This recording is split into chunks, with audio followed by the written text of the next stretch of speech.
Universal's newest ride has a huge problem. VillainCon Minion Blast is the latest addition to Universal Studios, and one that's been met with a bit of criticism as of late. By far, the most popular video on the attraction is Poseidon Entertainment's critique of the ride, which is not a glowing review to say the least. So, what exactly is the problem with this ride? In this video, I'll break down the 4 biggest issues with VillainCon Minion Blast. Number 1. The Blaster. A huge part of shooting dark rides that makes them so satisfying is the blaster itself. Toy Story Mania is one of the best for that reason, with a satisfying pop each time you pull the string. In comparison, Minion Blast isn't quite as elegant.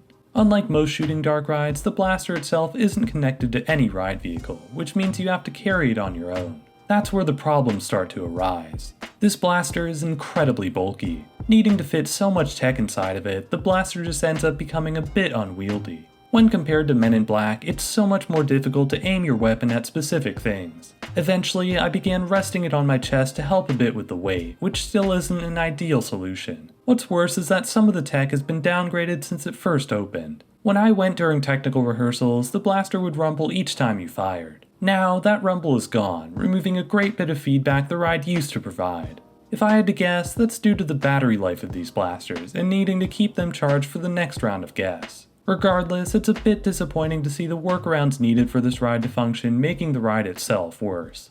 Number 2. The Moving Walkway. When this ride was first rumored to have a moving walkway, I immediately thought it would be completely awful. However, upon first ride, I was shocked at how well it worked.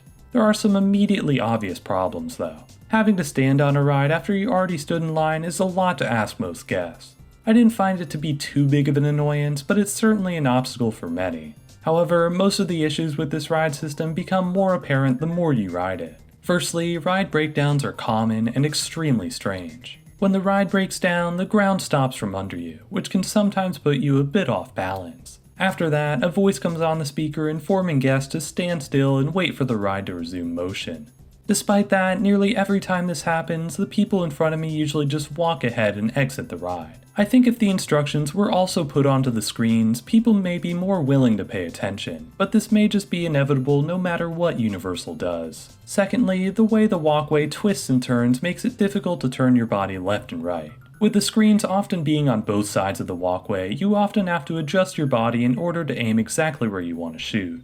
That usually means adjusting your stance and turning left and right, which can be awkward when your feet are right near where the segments of the walkway are turning. I like the idea of having multiple displays to shoot at, but for the style of this ride, it just doesn't really work. Number 3. Glitches and visual nonsense. This is one of the main issues that Poseidon Entertainment pointed out in their video, and one that hasn't gotten much better over the last few weeks. In fact, I'd argue it's gotten even worse. With the number of people often shooting at a single screen, the amount of elements on display can be overwhelming. Sometimes this can completely drown out the targets you're supposed to be shooting at. Other times, this can make the game drop so many frames that it's hard to tell where you are.